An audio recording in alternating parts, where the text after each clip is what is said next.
walaupun nyawamu hampir melayang, tapi kalau kau bersama dengan Allah, maka semuanya menjadi indah.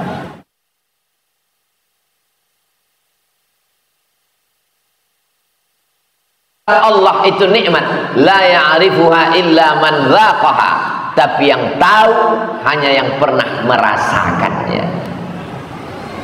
Yang tahu itu hanya orang yang pernah merasakannya. Bercerita tentang rasa, maka kata terlalu miskin untuk mengungkapkan tentang rasa. Rasaku bukan rasamu, Beb. Untuk menceritakan rasa kopi aja kita susah. Untuk menceritakan, susah untuk meyakinkan bahwa bunga itu harum, karena lalat menganggap tong sampah lebih wangi daripada bunga. Bagaimana kita mau merasakan nikmatnya sholat subuh berjamaah itu indah? Orang dia bangunnya jam 8 pagi. Diundanglah saya oleh Gubernur Jawa Barat yang dulu, Kang Aher. Dia siapkan kopi. Ustaz Somad, ini kopi terbaik, sudah ikut musabakoh kopi internasional. Bibitnya dipilih, tanahnya dipilih, buahnya dipilih, lalu kemudian masuk dalam pabrik pilihan, dan ini tetesan demi tetesannya diperiksa, disuguhkan untuk Ustaz Abdul Somad. Coba Ustaz cicipi dulu. Masalah yang lain Ustadz guru, tapi dalam masalah ini saya ajarkan Ustadz bagaimana cara mencicipinya. Letakkan bibir gelas ke bibir Ustadz, jangan langsung diseruput, tapi pelan-pelan. Jangan langsung ditelan Ustadz, tahan dulu, dikulum sebentar. Ayo Ustadz, silakan telan. Saya pun telan. Gimana rasanya Ustadz? Pahit kan? Untuk merasakan nikmatnya kopi yang katanya juara musabakoh itu pun Somad belum bisa merasakannya, apalagi merasakan kebersamaan dengan Allah. Jadi apa? Perlu proses latihan. Subuh dilatih, tahiyatul masjid dulu. Inna salati wa nusuki wa mahyaya wa mamati lillah. Qabliyah subuh, inna salati wa nusuki wa mahyaya wa mamati lillah. Salat subuh, inna salati wa nusuki wa mahyaya wa mamati lillah. 3 kali tergores dalam hati, 3 kali tercetus di pikiran, 3 kali terucap di mulut, PD pun datang. Inna salati wa nusuki wa mahyaya wa mamati lillah. Diuji. Kalau sudah diucapkan, diuji. Dalam masjid besar Allah itu, inna salati wa nusuki wa mahyaya wa mamati lillah. Keluar masjid, hilang sendal. Hilang. Berarti kebersamaan dengan Allahnya masih temporer, limited. Masih dalam masjid, masih kondisional, masih terbatas ruang dan waktu. Allah ingin engkau merasakan itu tanpa batas. Tapi kan yang enak cuman ngomongnya. Waktu ceramah, waktu ketika ujian itu datang ke dalam kehidupanmu, kadang Allah itu hilang-hilang timbul. Kadang Allah itu kadang lenyap, kadang datang. Yang Ustaz ceritakan ini siapa? Iya, pengalaman pribadi. Maka perlu ada orang lain yang membisikkan ke telinga kita, ada Allah. Siapa dia? Muhammad sallallahu alaihi wasallam. Itulah mengapa kita selalu bersolawat. Allahumma salli ala sayyidina Muhammad wa ala ali sayyidina Muhammad. Gandingkan nama dia dengan nama Allah. Asyhadu an la ilaha illallah wa asyhadu anna Muhammadan Rasulullah. Supaya apa? Selalu mendapatkan bimbingan Rasulullah, selalu mendapatkan syafaat pertolongan di saat tak ada yang bisa menguatkan hati kita. Dokter, psikolog, psikiater menyarankan kita dengan segala usahanya Beliau kuliah di fakultas kedokteran, fakultas psikologi. Dengan ilmu-ilmu mereka memberikan kita kekuatan. Bapak mesti kuat, ibu mesti tegar menghadapi ini semua. Ini adalah ujian hidup. Silakan makan ini 3 kali setelah makan, ini sebelum makan, ini sedang makan, ini sebelum tidur, ini setelah tidur. Membaca resep itu bertambah berat beban hidup. Akhirnya setelah obat dimakan, bawaannya tidur saja. Ketika tidur datang, masalahnya hilang. Ketika mata terbuka, masalahnya datang lagi. Makan lagi, tidur lagi, makan lagi. Apa guna hidup kalau cuma tidur? Bagus mati.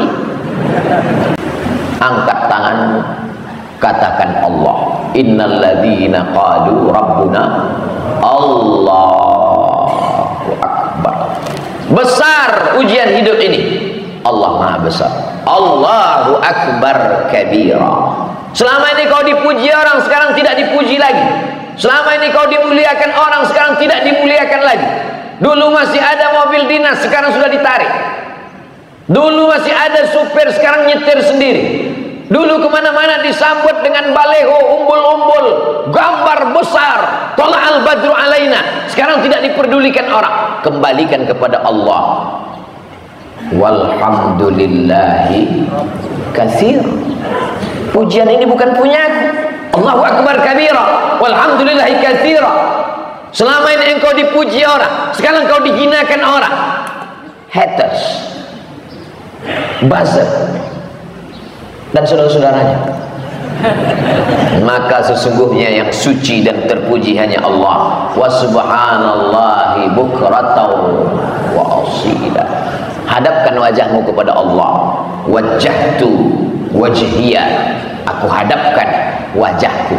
Ini anak-anak yang baru belajar bahasa Arab memplesetkan doa iftitah. Wajjahtu wajhiya, ku hadapkan wajahku ke wajah dia. Hiya di situ dianggapnya hiya perempuan. Wajjahtu wajhiya, aku hadapkan wajahku, bukan ke wajah dia. Wajahtu, aku hadapkan wajahku. Kenapa wajah? Kenapa tidak dikatakan badan? Karena kalau sudah wajahnya menghadap, maka badan dan hatinya insya Allah ikut menghadap. Ini jamaah, ini kan wajahnya. Ja'a wajhu qaumin, wajah kaum itu sudah datang. Artinya kepala sukunya. Kalau sudah kepala sukunya datang, maka insya Allah rakyatnya ikut semua. Orang kalau pas foto itu yang diambil apanya? Wajahnya. Pernah nggak ngelihat paspor yang diambil dadanya? Mentang-mentang dia ikut bodyguard, bodyguard pula, binaraga, lalu dia ambil, Pak, kita mau ambil KTP, ambil wajahnya ya. Jangan, saya mau menunjukkan otot saya. Wajah, karena wajah mewakili yang lain. Hadapkan wajahmu kepada Allah, yang lain ikut. Wajjahtu wajhiyah, ku hadapkan wajahku bukan kepada orang kaya, ku hadapkan wajahku bukan kepada pejabat, tapi kepada siapa? Lillazi fataras samawati wal ard. Orang yang tahu ilmu astronomi, maka sadarlah dia bahwa dia tidak ada apa-apanya. Merkurius, Neptunus, Mars, Pluto, bumi, matahari, bintang gemintang, dia hanya butiran debu yang tak ada maknanya di hadapan Allah. Kalau matahari itu sebesar bola basket, ini matahari sebesar bola basket, maka bumi yang kita diami ini sebesar kacang hijau. Kacang hijau, bumi, basket, matahari. Lalu kau sebesar apa? Sebesar upil, Pak Ustaz. Besar sekali upilnya. Tidak ada apa-apanya. Apa yang kau sombongkan? Maka apa yang kau alami itu kecil di hadapan Allah. Allah cukup berkata 2 huruf paling sedikit. Innama amruhu iza arada syai'an ayyakula lahu kun. Kaf, nun, kun. 2 huruf. Selesai. Siapa nama orang yang cukup 2 huruf? Nama saya sependek-pendek, manggil saya 3 huruf. Uas. Bagi yang hormat, yang nggak hormat, mat. Mesti 3 huruf juga. Tapi Allah untuk menyelesaikan sedikit daripada huruf namamu. Kun, selesai. Ngomong aja. Kalau memang Allah itu ada, kalau memang dia mudah menghilangkan masalah saya, kenapa sampai sekarang masalah saya tidak selesai? Karena Allah ingin engkau ridha. Untuk apa Allah menciptakan kita di dunia ini? Oh, kita diciptakan Allah supaya bertasbih. Wa nahnu nusabbihu bihamdika wa nuqaddisu lak. Untuk apa kau ciptakan manusia ya Allah?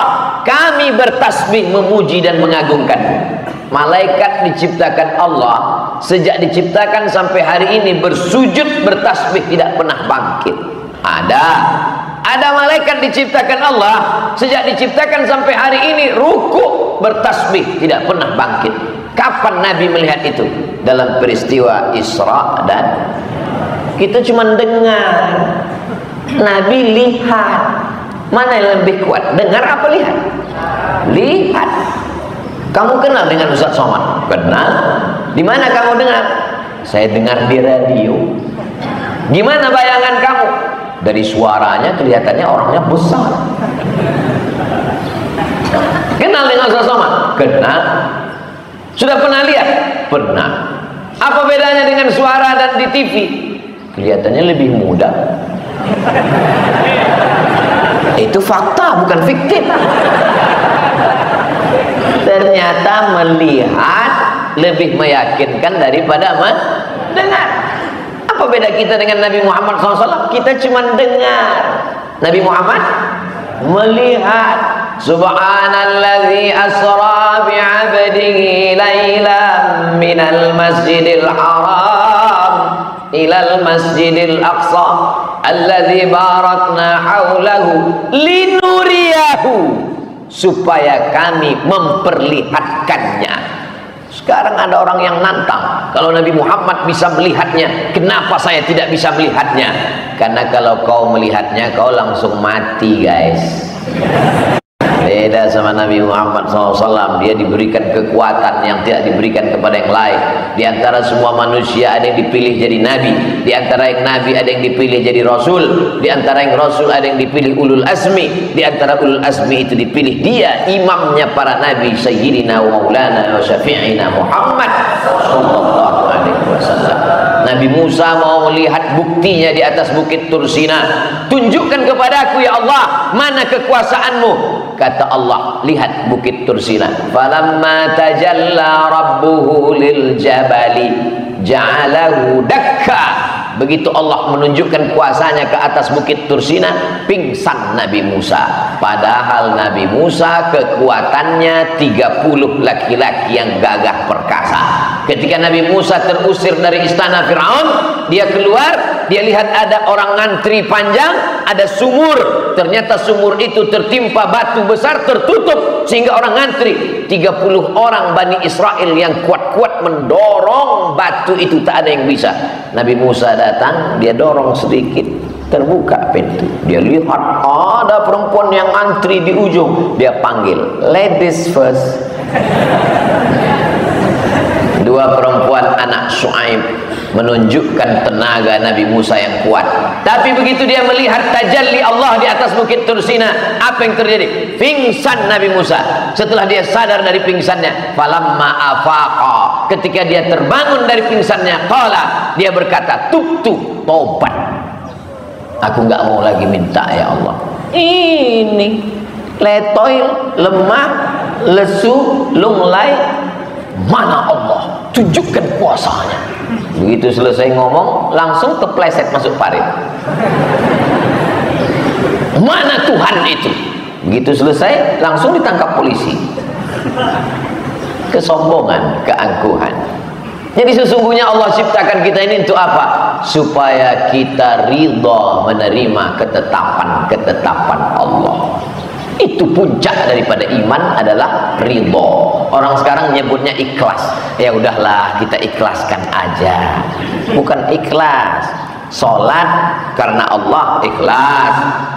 Bangun masjid karena Allah, ikhlas. Nolong fakir miskin karena Allah, ikhlas. Tapi berlapang dada menerima ketetapan Allah, namanya ridho. Bapak Ibu, marilah kita ridha menerima takdir Allah. Amin. Ada satu ibu-ibu diam aja. Loh, ibu enggak minta amin. Saya sudah dapat ridha. Siapa? Suami saya namanya Pak Ridho. Makanya subuh kita berkata raditu billahi rabb. Tidak dikatakan raditu billahi ilaha. Aku ridha Allah sebagai sembahanku. Tidak. Raditu billahi rabb. Aku ridha dia yang menciptakan aku.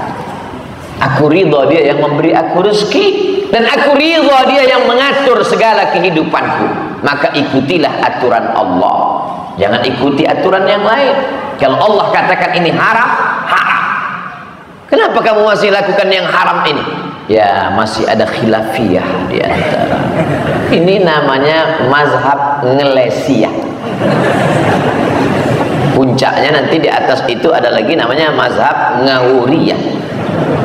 Sedangkan kita disuruh ridha menerima ketetapan Allah. Maka yang keluar dari mulut kita adalah innalladzina qalu rabbuna Allah. Itu pangkal pertama. Awal perjalanan hidup ini mesti diawali dengan rabbuna Allah. Makanya anak yang baru lahir dibisikkan ke telinganya Allah.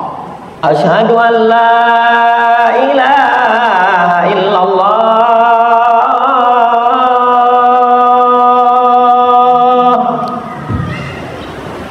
Yang belum menikah latihan azan dari sekarang. Jangan sampai salah. Ini anak lahir jam 5 diazankan azan subuh. Sampai mertuanya heran, loh ini kok pakai as-salatu khairum minan naum. Subuh lahirnya Pak. Awal hidupmu Allah, akhir hidupmu pun juga jangan khawatir, karena ada orang lain yang membisikkan. Laktinu mautakum, talkinkan orang yang mati sakratul maut ke telinganya sebelah kanan di ruang ICU. La ilaha illallah. First start, awal hidup jangan khawatir, ada orang yang membisikkan. Akhir ini ketika berada di tengah lautan, kakinya tidak menginjak bumi, tangannya tidak berpegang ke langit, terombang-ambing, dipukul ombak, dihempas gelombang, karangnya tajam, anginnya puting beliung. Maka mesti kuat berkata innalladzina qalu rabbuna Allah. Allah, subhanallah, alhamdulillah, Allahu akbar, la ilaha illallah, Allah, la haula wala quwata illa billah. Itulah makna zikir itu. Bukan ketika senang zikir, ketika kenyang zikir, ketika tenang zikir, ketika error maki-maki. Yang keluar dari mulutnya kebun binatang. Innalladzina qalu rabbuna Allah. Setelah itu barulah masuk summastaqamu, istiqamah.